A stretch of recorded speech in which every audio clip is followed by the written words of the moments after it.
আসসালামু আলাইকুম প্রিয় দর্শক বন্ধুরা। চাঁদপুরের জেলা প্রশাসক নাজমুল ইসলাম সরকার সে জানিয়েছে কোনো ওয়াজ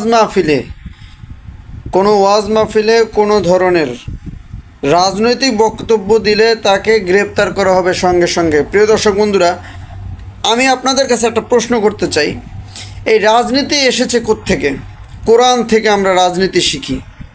সাহাবায়ে কেরাম রাজনীতি করেছে, সমস্ত নবী এবং রাসূলরা রাজনীতি করেছে।